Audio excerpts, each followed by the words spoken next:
Shalom. Giving all praises to Yahawah, bahasham, Yahawashi. Double honors to the apostles, bishops, elders of Great Millstone. Shalom to you, hopefully elect. This is your brother Yahawah from GMS Orlando. And through the Spirit, I wanted to do this video going into cleaving unto Yahawashi. Alright. And I want to go ahead and start off with Ecclesiasticus chapter 2. As a matter of fact, I'll start at verse 1. My son, if thou come to serve the Lord, prepare thy soul for temptation. Set thy heart aright and constantly endure, and make not haste in time of trouble.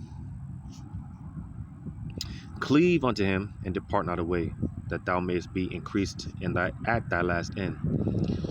All right. So again, cleaving unto Yahawashi, you know,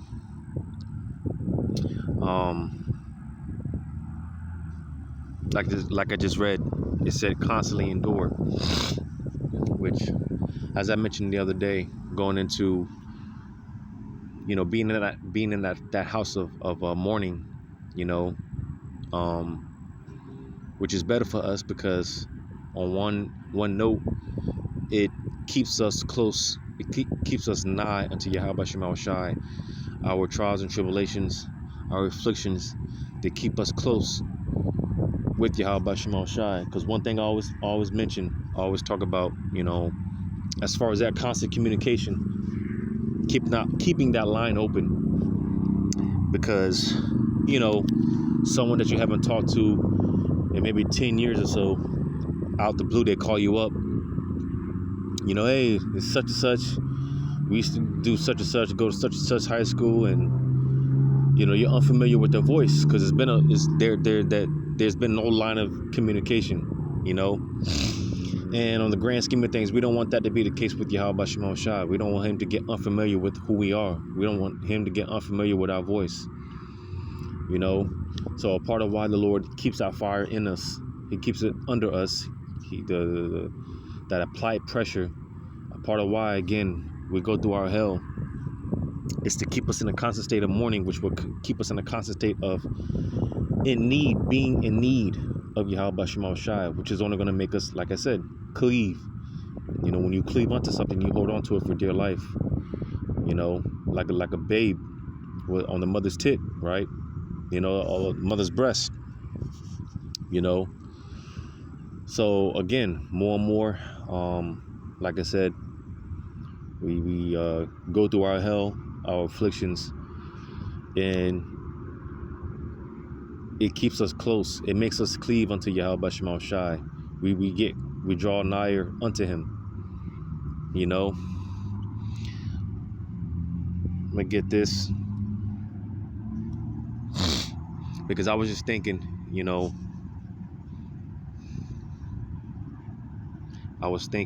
matter of fact, before I get that, I'm gonna get this.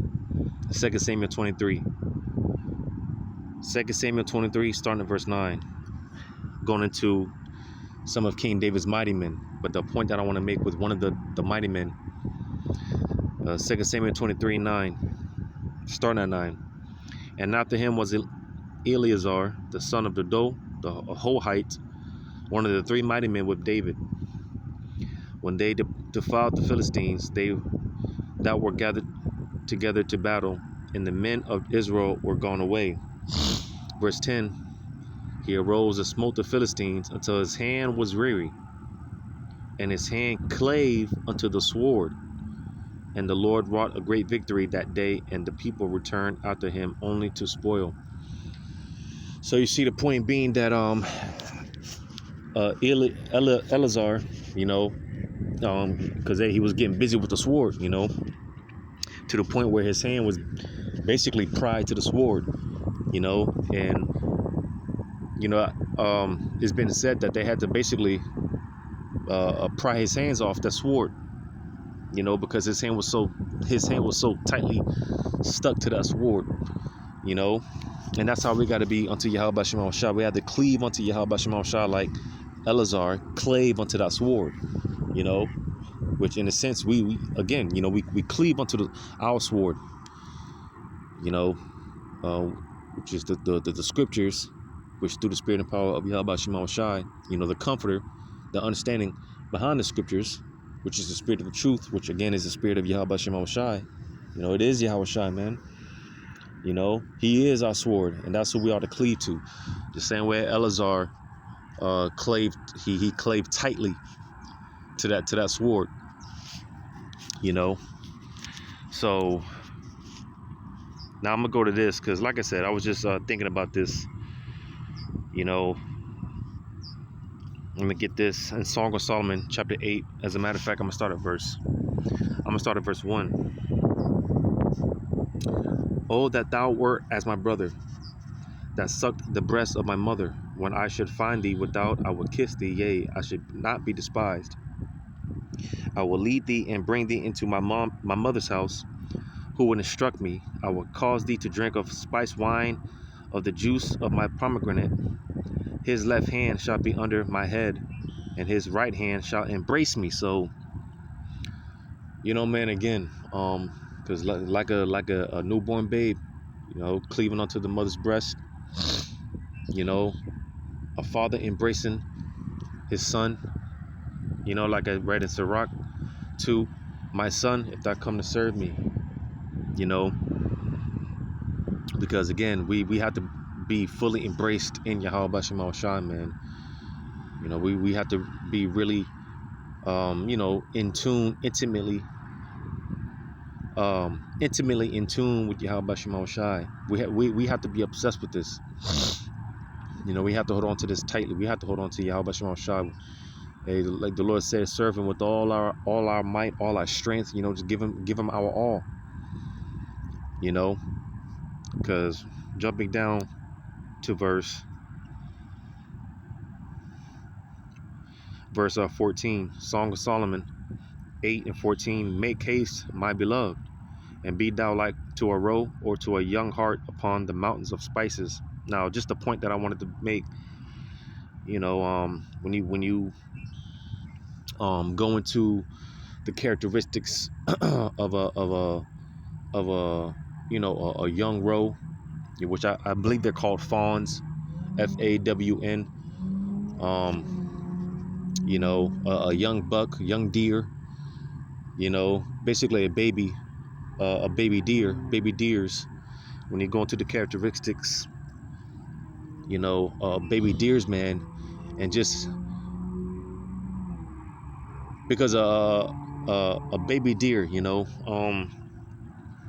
it needs that touch, it needs that mother's touch, you know, that physical touch, you know, that close contact interaction with the mother, you know, or it could literally die, you know. Baby deers, they could literally die if they don't have enough, you know, physical touch and affection, you know, man. So a part of that whole cleaving, you know, like the examples that I've used, you know, a baby on a mother's breast, you know, a father embracing his son, like I read in verse 3. You know, I'm gonna read it again. Verse 3, his left hand should be under my head, and his right hand should embrace me.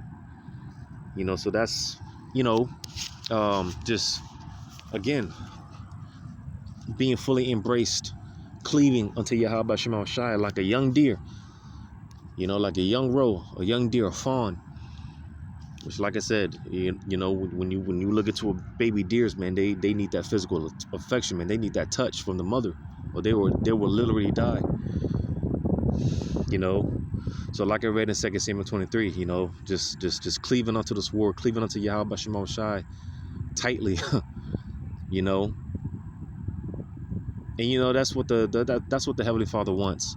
Again, like I said, that's a part of why the Lord puts us through trials and tribulations. You know, that's a part of why we catch hell. We go through what we go through, because with that being said, hey, we're gonna cry out. You know, we're gonna beg the Lord. You know, scriptures talk about that. You know, praying with supplication, we're begging the Lord, because unlike our earthly mothers and fathers, our earthly fathers and mothers, you know, Then, you know, they want space, you know. A child that wants that action, that physical affection, and, you know, always wants to be up under the pops or the moms, man, you know. And oftentimes, you know, like I said, pops and moms, they want their space. You know, they want to be left alone sometimes, but not the Heavenly Father. You know, like going back to the unjust judge, you know, when the widow that cried out, which we are, that spiritually speaking, that widow crying out, we're crying out. You know, we are that damsel in distress. We're crying out. You know, and like the unjust judge, you know, he granted that widow what she wanted, just because, basically out of aggravation. You know, basically out of aggravation. And like I said, you know, oftentimes as fathers and mothers, man, they just want to be left alone. You know, they want their space, but not the Heavenly Father. You know, that's exactly what He wants. He wants us to cleave unto Him. He wants us to hold on to Him tightly. You know, just that physical, intimate affection. You know, the whole 9 yards. The Lord wants that. You know. So, you know, just real quick to the point. Lord willing, this was edifying. All praises to Yahawah, bahasham, Yahawashi. Double honors to the apostles, bishops, elders of great millstone. Shalom to you, hopefully elect.